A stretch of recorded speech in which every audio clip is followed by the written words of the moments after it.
Always remember, your focus determines your reality. Stay close to me, and you'll be safe.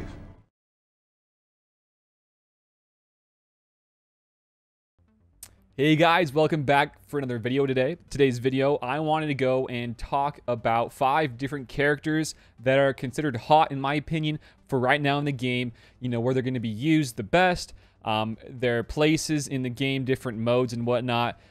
Most of these guys are for GAC because I like talking about GAC a lot. So we're going to get it started off very, very fast. But also, before we do that, I wanted to show you a very fun video about a counter with the troopers killing a raid. This is not with the new Dark Trooper, although this guy's pretty gnarly. I mean, he's a very fun character. I don't have him built up at all, as you can see, but this basic is freaking insane. I think Arnold has him Relic 8, and he's just... I think I saw him hitting for like at least 50k plus 4 times on a non-crit basic because you can do 4 hits on a basic if you have 4 Dark Trooper squad stacks. Anyways, he would be in this list, but he's hard to get right now. He just barely came in the game, so he's not going to be on the list for today, but maybe for a different month down the line. But today I wanted to show you, before we hop into those 5, I want to share with you a fun little counter here using Mr. Grand Moff Tarkin. So... This is from the YouTuber Baze. I think this is a Russian YouTuber, so I have no idea what he's talking about or what he's saying, but I can kind of explain to you what is going on and what he's doing here, what he's accomplishing. It's with Tarkin, the troopers. I think there's Piata there, Moff Gideon, and also Range. So 4 different troopers, and the 5th being Tarkin, right? So here we go. This is actually one team you might fight a lot in Arena. I'm not sure if this is very consistent versus other ones. I would probably assume it's not going to work very good versus the bros because of the inspire mechanics they all have. But I'll go into like how this is kind of working. I just think it's really funny and how it all is working right now with this counter, because I saw something recently with Conquest and Tarkin just one-shotting. I think it was all the last boss. I think that last one is Master Luke, and he was just like one-shotting them with AoEs. It was pretty cool actually. But in this one, it looks like the TM train from Piata here with all of the extra Emperor's Trap buffs, and also Moff Gideon getting his reset to cooldown to his control situation, so even more TM control rather. It really does help, and you're now hitting somebody with damage immunity here, so you just get so much extra stacks of this buff, which gives Tarkin so much offense, and also you get more offense based off of his potency. So like you're just like one-shotting people. Like, what is that damage? I think that was like almost 500k non-crit. It's ridiculous. I love the edits, by the way, on this. Anyways, I just thought that was worth showing. So about Tarkin, let's go over to him and why it's kind of working. It's kind of like a 2 video into 1, by the way. It's not just about Zeta, or not just about the characters I want to talk about. It's also about Tarkin and this fun counter. I could probably go and test out myself and see if it works and see how reliable it is. But right here, this is the AoE he's doing, and it says this attack gains offense equal to double Tarkin's potency percentage. So you got that. You got to keep in mind he inflicts debuffs on this one, and the rebels can't resist it, but there's no rebels in that team, of course. And then on his unique, it says here. It says on the Zeta, I think he might have to have the Zeta here. It says gains 20% potency for each debuffed enemy. So you take all that potency from the debuffed enemies, you add it on to all this extra stuff, and you get a big, huge damage hit. Also, with Piat's extra Emperor's Trap, there are even more offense. So it does work pretty good. In this video, I want to say, let me go back over for a second. Last thing here, I want to say that he was running not the craziest of gear characters either. It was pretty low gear. So like right here, he's got in the top. You can see, well, I would assume so that Tarkin's pretty high relic. He's relic 7, but the others are not high at all. So maybe I can't test this out, but in theory, it should work, as we can see, versus some of these different comps. But he's got like gear 11 Veers, gear 11 Moff. It's pretty low gear for the most part, besides, of course, Piata and Tarkin. But it just goes to show you how cool some of these counters can get. With some of these Empire, and it's a great segue into what now I want to talk about for these different characters.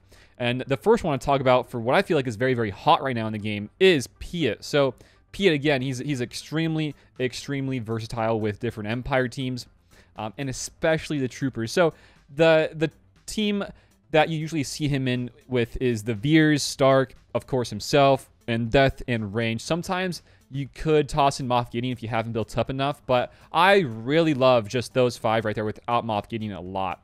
I think that's a great team. But Piata is here because he helps in so many different counters right now in the game, especially versus GLs. If you wanted to help a counter to like a Vader, or with Vader to counter a Rey, then he's your man. He's a great one to go with. And also, he helps a lot with the Emperor counters as well.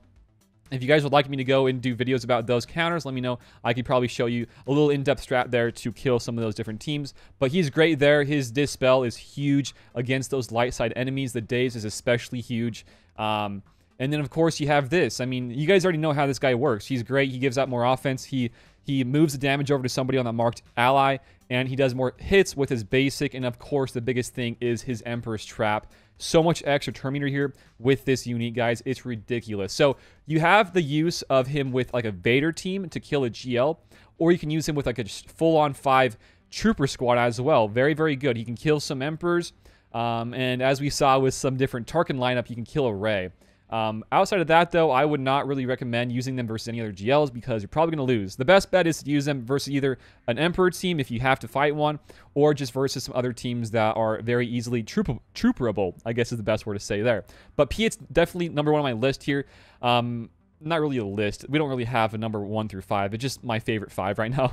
But anyways, he's awesome. He's the first one I want to talk about. And the second one, of course, I want to talk about is Moff Gideon. So Moff is on this list because of the Dark Trooper we just got. And I guess I just kind of mentioned this earlier, but Dark Trooper's on this list because he just barely came out. But Moff is easier to farm. He's actually on a very easy node in Cantina, so I'm actually going to upgrade him to 6-star. He's almost done for 7-star. But guys, Moff is so incredible. He will be leading up to something very big right now, and that's why he's the number 2 that I'm going to talk about on this list, because of the potential next stuff we might be getting here in the future in Galaxy of Heroes, because having him with a lead, having that 2 attackers, 1 support, 1 tank, it's all there. You know, so far we have the Stormtrooper, we have the Death, and we have the Dark, and that's, I think, with him included, that's 4 different people.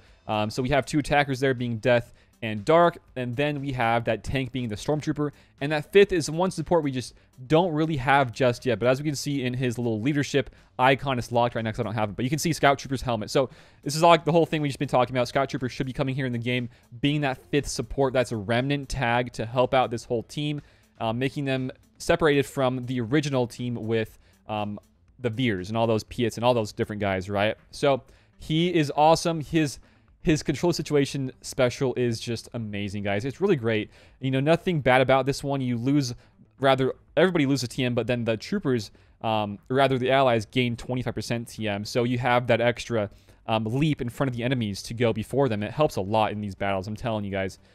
So you can actually not only use him with the troopers, not only use him with a Dark Trooper, the Remnant people, but also you can use him in really any other lineup you would like to. He is very plug and play. He can be used, I think I've seen him being used with like an aura lead to kill maybe a gas, I think, with like Queel and some of those guys. You can toss him on defense with some Emperors, some Kylos, you know, just to help make it harder for them on defense, because he is the fastest non-GL character in the game, guys. He is so incredible. He is really great. So, you know, he's on this list because he's going to be needed for something big down the line. You know, there's a reason why he's on a very low Cantina node, and there's a reason why he just got Dark Trooper and the new tag. There's something big coming here with Moff Gideon, so that's number 1 reason. Number 2, he's very plug and play.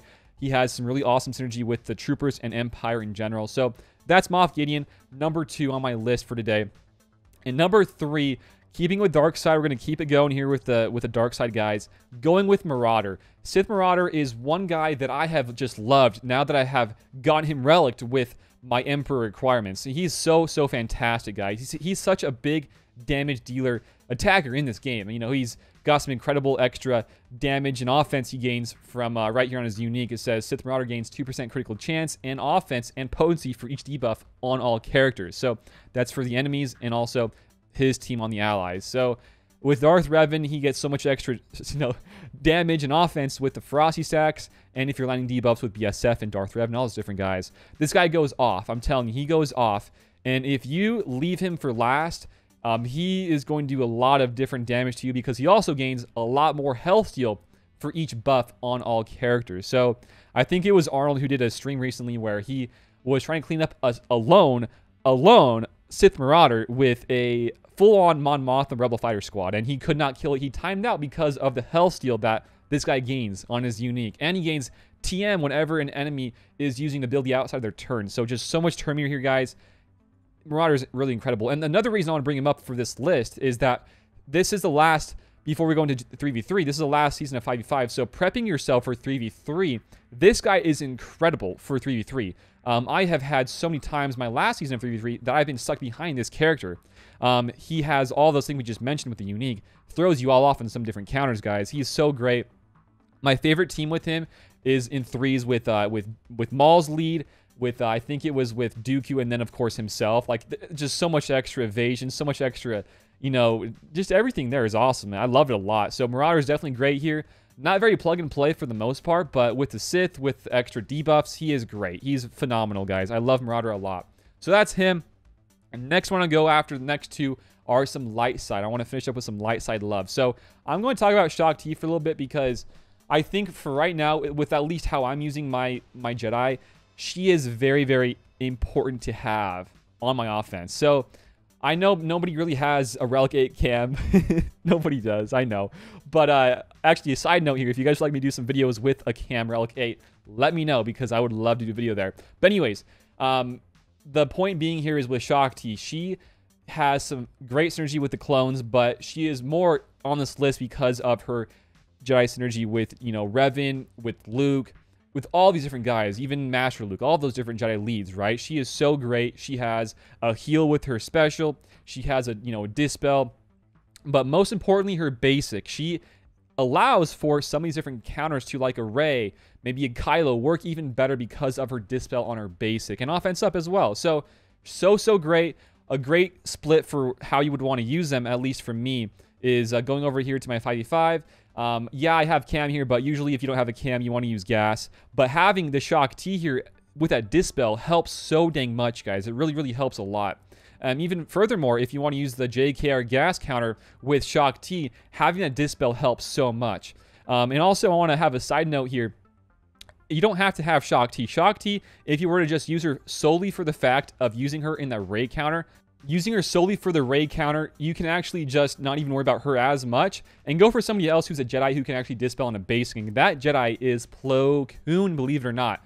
I know nobody really have a Gear 12 plus Plo Koon, but he can actually dispel on a basic as well. And to show this, I have a stream where I use this guy killing a Rey with the JKR team. So just very brief here.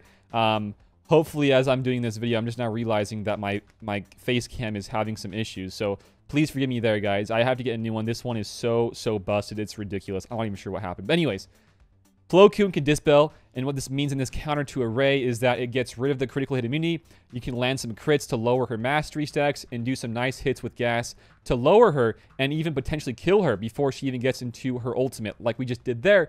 And also, after this is pretty much over, but after also using that dispel on with the basic, you have that special, go back in the game, that can give your Jedi and clones even more turn meter. 50% turn meter, guys. It just really helps. And I would actually say that Plo Koon, if you have a good geared Plo Koon, actually does some more work for you in some of these different counters to a Rey than a Shakti does. But both Shak and Plo Koon are great ones to have here, and they just really help in the Jedi counters. If you have a Master Luke, you want to split it with your JKR lead, maybe your Luke, your Jedi Knight Luke lead, but so great to have in your lineup of roster and counters for GAC, guys. So great. So that's that. Shakti, I love her a lot. And the wrap it up, guys, is a tank. So this tank will be L3. So I was thinking of a tank for this whole video because I think tanks are very important to talk about. And I just thought about L3 because she's been always good in my line, in my opinion, in my lineup for teams I use her with. Great for defense. She's really great, especially now with some Beskar Mando. That Preton's huge for defense, really great, but especially great with offense teams. So she's great with, you know, that Vader counter right now to a Darth Revan. Having that Preton there really does help, guys. She gets some more taunt back over time. If you have Watt there, which you probably want to have Watt, you can give a tank tech to her, so even more taunt there and more protection recovery is awesome.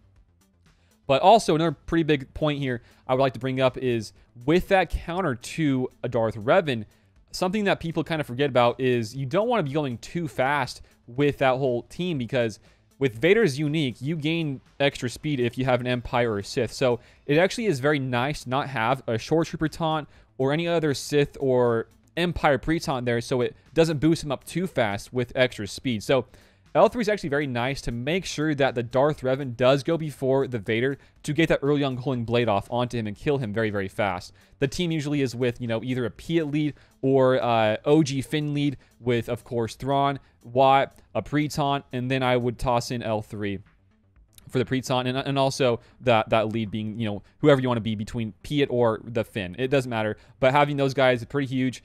And L3 is awesome there because you make sure you can save a different guy for your troopers, maybe for the Empire team, whatever it may be. Great to have L3 there. She's great in that counter especially, but I love her with really any other lineup. I mean, she's always being used in my GACs. She's such a great tank, guys.